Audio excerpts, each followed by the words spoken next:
Now, Jamie, Arsenal are favourites for not just the Premier League, but for the Champions League as well.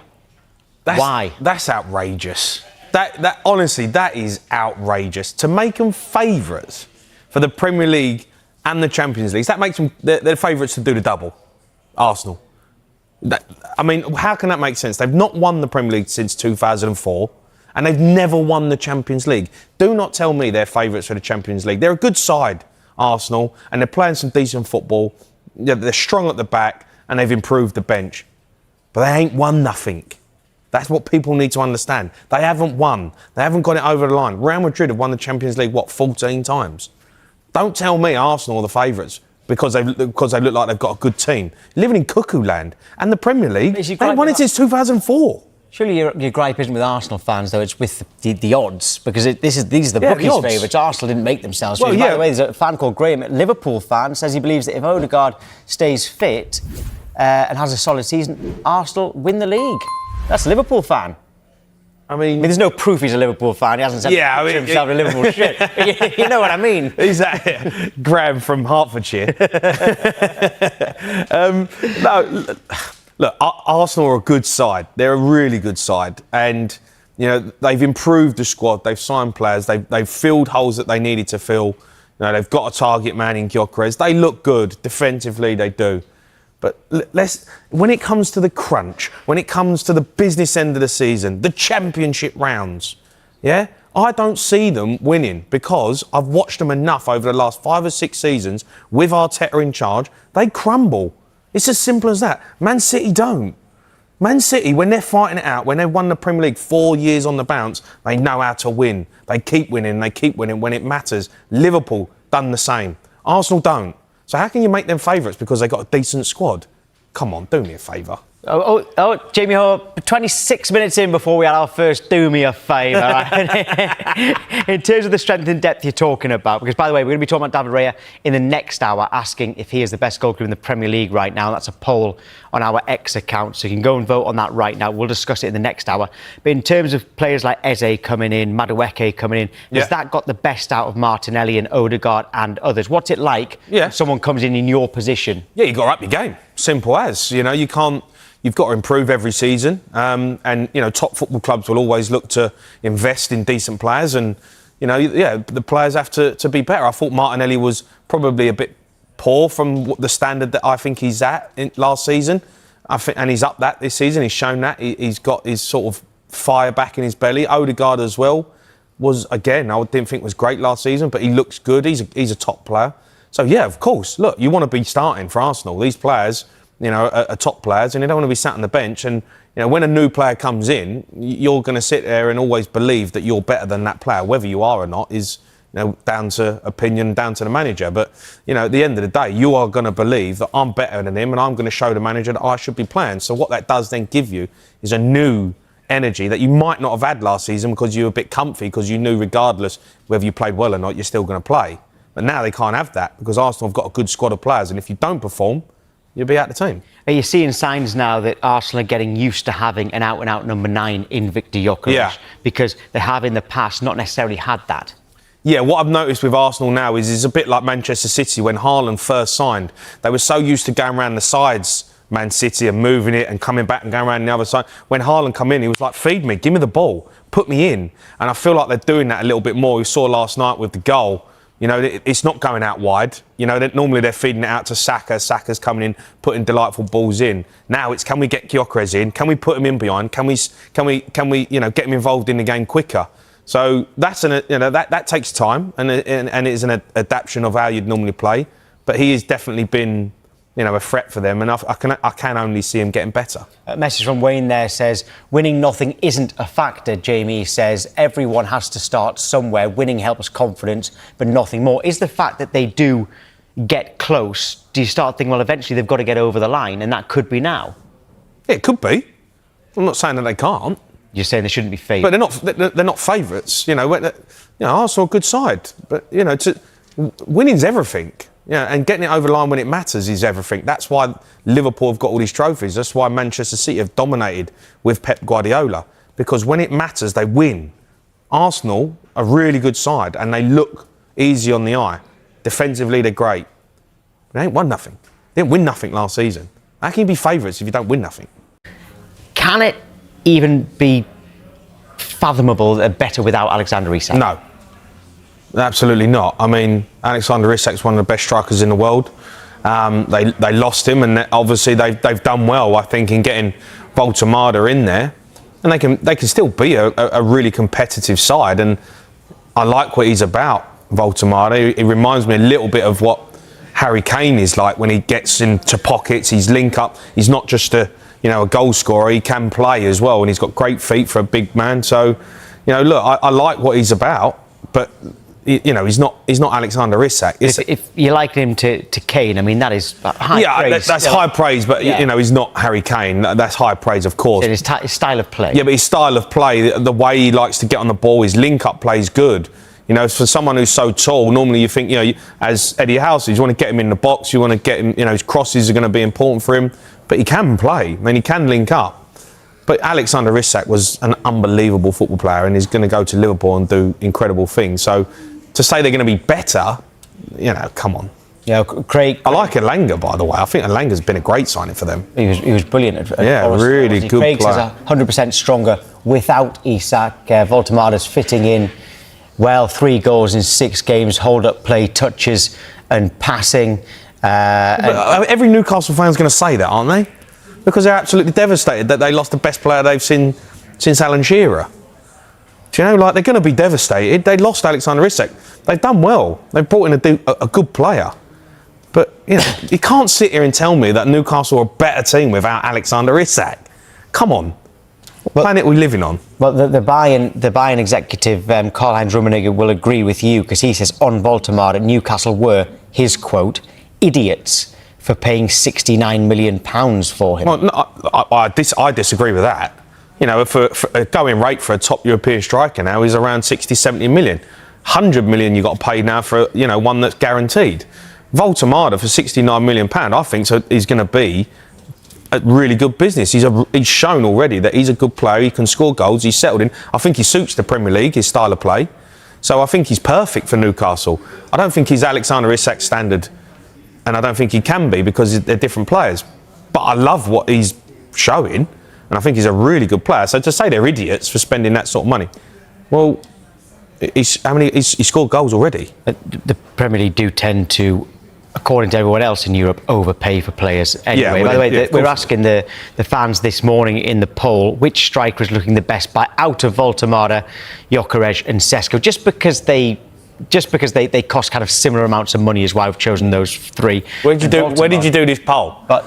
Did you send it? Did you send it out in Newcastle? Are you suggesting that? It's another hijacked poll this time? No, well, it's always Arsenal fans who get accused of hijacking polls. That's Gyökeres second on there, but 66 for Voltemada, 24 for Gyökeres and 10% for Sesko. With the Sesko one is the caveat that it's taking him a while to actually get into the side. He has got off the mark now. Yeah, and it doesn't help that he's playing in a really poor Manchester United side. Voltemada and Gyökeres have gone to football teams who are in a good state and look like they're going to be, firing on all fronts. Manchester United are awful, so it's tough for Sesko because he's gone into a side who is struggling with no confidence, and the manager doesn't know what he's doing. So I think Sesko can become, a really good player in the Premier League, but it's clear and obvious right now who the best 2 are that have come in so far, Voltemada and I think Gyökeres, though, for me. Look, Gyökeres for me is exactly what Arsenal needed. They needed a front man, they needed a target man, they needed someone who's going to, change the way that they attack, and that's what they've brought in. So, look, Voltemada's been a really good buy, but Gyökeres is what Arsenal needed. Well, let's open this debate up and speak to a Newcastle United fan, Ben Johnson. Right, Ben, let's start with Voltemada. Did Newcastle look like idiots for signing him? Because Karl-Heinz Rummenigge suggested that you were. I think that's a really disrespectful comment to Newcastle United, lads. Like you said before, 70 million, it's the going rate. If in a few years' time Voltemada's come in and he's taken the Premier League by storm, it's going to look like peanuts. You've got to take the risk in this day and age in football. And like you said, it's the going rate. I don't think it was overpriced. And from what we've seen so far, it looks absolutely fantastic bit of business from the team. We've been asking the viewers whether they'd prefer, who's been the best signing out of Voldemort, Gyökeres and Sesko. But of course, you were in for Ekitike and you used to have Isak. So Voldemort, Isak or Ekitike for you? Yeah, well, I mean, Ekitike, he looks the business. I've been really impressed with his start. Pains me to say it a little bit, but he looks a real player. Isak, slow start. But at the end of the day, we can't really judge these players until the end of the season and beyond. You know, it's not just 8 games and we're kind of going to give an overview of how they've done since they signed. Yes, Isak's had a slow start. He's a great player. Ekitike is, you know, he's come in, he's done the business. He's scored a few already. But so is Voldemort. So I think, like I say, the proof will be in the pudding at the end of the season. And we can, you know, have a good debate about it then. But I've been impressed, very impressed. His hold-up play looks excellent. His link-up play looks excellent. And he just looks like a real player to me. I like what Newcastle are about, you know. I think, you know, if you look at the way they play, I think they're the most exciting team to watch in the Premier League right now. You know, the football that they play is brilliant, but they've also got that sort of, you know, you can have a bit of a nightmare at the back or you can concede goals. But I just love their attitude. I love the mentality that they want to go and play football. They want to go out there with passion and the way they approach games. You know, what is the aim for Newcastle this season? Yeah, I like to think it's to maybe win another trophy. You know, we've set the standard last season. First trophy in 70 years. And you know, it's kind of set the bar, Jamie. It's kind of raised our hopes as to what we can achieve up here. Eddie Howe's done brilliantly since he come in. But, you know, I think it's going to be a long time until we win the Premier League. You know, that's probably the ideal dream. And we haven't been able to do that. PSR restrictions have made it so that we can't spend the likes of Chelsea and Man City did when they got their takeovers. So we're having to do it a different way.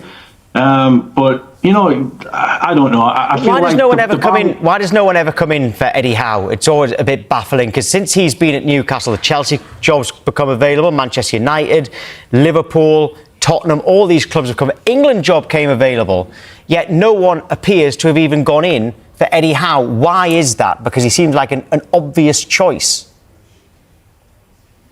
Yeah, I mean, it's a good question and it's a good debate. I mean, from what I believe, I think England were sniffing around. I'm not sure if Howe kind of turned down the advances, so they didn't pursue it any further.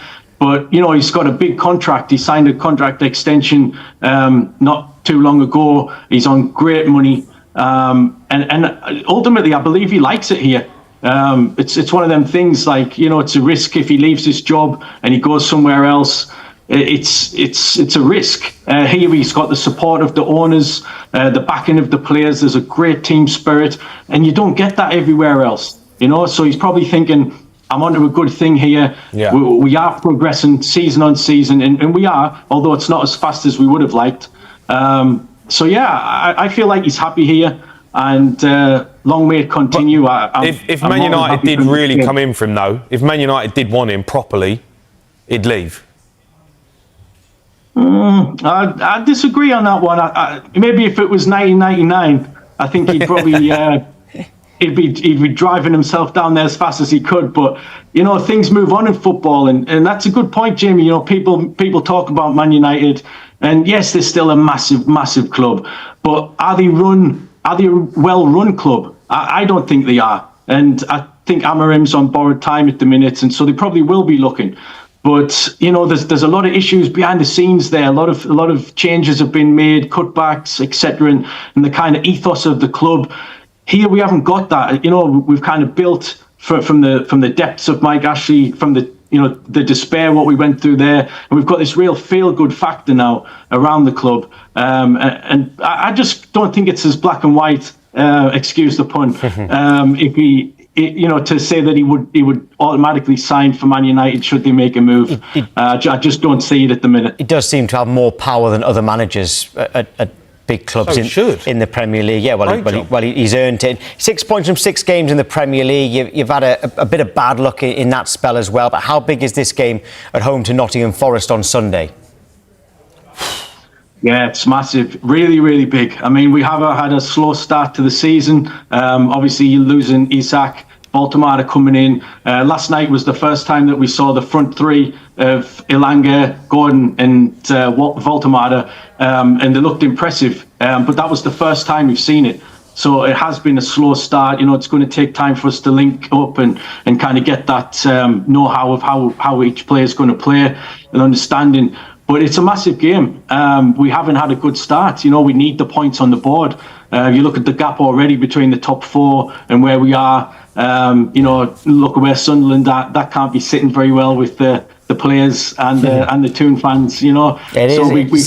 So sitting well with some other fans and players as well. You're enjoying it. We'll see where we are on December the 13th, I suppose, or the day after, I suppose. Is that when it is? Ben, it is. So it's etched in our minds, believe me. Ben, thanks very much indeed. It's a huge game. Yeah, it's a huge game. No, I can't wait. We really need to get those points on the board. Yeah, definitely. All right. Well, we'll see on Sunday. Ben, thank you. William Saliba opens up on Arsenal frustrations and his mission to win trophies. William Saliba has officially committed his long-term future to Arsenal, signing a new 5-year contract and turning down interest from European giants like Real Madrid. But for the French defender, this decision wasn't just about loyalty, it was about unfinished business. Speaking candidly about his journey so far with the Gunners, Saliba made it clear he's not satisfied yet. Despite his rising status as one of the Premier League's top centre-backs, he hasn't lifted the kind of silverware that truly defines a legacy. He, Trent Alexander-Arnold, won some titles with Liverpool, Saliba said, when asked why he stayed at Arsenal despite Real Madrid's interest. Me? I haven't won anything here yet, just the Community Shield. That's not enough. I haven't done anything to feel like I should leave. I want to win trophies here. A lot of them. This level of honesty is rare and refreshing. Saliba's hunger reflects the mood of the squad and the expectations of the fans. And it's a mindset that manager Mikel Arteta deeply values. It's great news for the club, Arteta said of the contract extension. Willie deserves this. His impact on the team has been phenomenal. We're building something special, and he's a key part of that foundation. Saliba also confirmed he's now fully recovered from the ankle injury that briefly interrupted his season. As Arsenal prepares for their Champions League clash against Olympiacos, he's clear about what needs to happen next. The club's long trophy drought has to end. I've been here for 3 years, and every time we finish second, it stings, he admitted. You go on vacation, but you're not really celebrating. You're thinking about what could have been. It doesn't feel right. Saliba's frustration isn't only about missed trophies. His path to becoming a starter at Arsenal wasn't smooth. After signing from Saint-Étienne in 2019, he spent the better part of 2 years on loan, including a spell at Nice that, at the time, left him questioning everything. When I arrived in 2020, I didn't play for 6 months. Then I was loaned out. Of course, I had doubts. I wondered if I'd ever play for this club, he said. But I told myself I couldn't leave without trying. Even when I was training with the under-21s, I kept working. When they told me in December it was best to go on loan, I was angry. I needed to play. But I never gave up. I went, I played, I came back, and I proved I could start. I'm proud of that. It shows you should never quit. That resilience, the refusal to walk away even when the odds were stacked against him, has shaped the player and the man Saliba is today. It's also what makes his connection to the club feel so personal. His love for Arsenal started long before he ever wore the shirt. Growing up in France, it was Thierry Henry, a club legend and Saliba's childhood hero, who made Arsenal feel like home, even from afar. My first Arsenal jersey had Henry on the back, he recalled. He was incredible to watch. Being French and seeing someone like him at a club like Arsenal, it inspired me. I was young, but I remember watching clips, especially that Champions League final in 2006 against Barcelona. That stayed with me. Now, Saliba isn't just wearing the same colours as his idol, he's trying to carry on that legacy. His admiration for Henry became motivation. His loyalty to Arsenal is about more than a contract. It's about identity, pride, and ambition. Despite heavy links to top European clubs, including Real Madrid, Saliba insists he never seriously considered leaving. To be honest, I wasn't really focused on the outside interest, he said. I was focused on staying here. I knew I wanted to be part of this project for years to come. So I'm happy. I'm proud to sign a new contract and keep going. And he's not the only one feeling the pressure to deliver. Mikel Arteta knows that expectations have changed. From the moment I took the job, I knew I wanted to win big trophies here, Arteta said.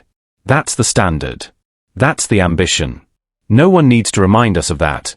It's what we expect from ourselves. Excuses have never been part of my mindset. As Arsenal prepares for another shot at glory, both domestically and in Europe, Saliba stands at the heart of it all, stronger, more determined, and more connected than ever to the club he now proudly calls home.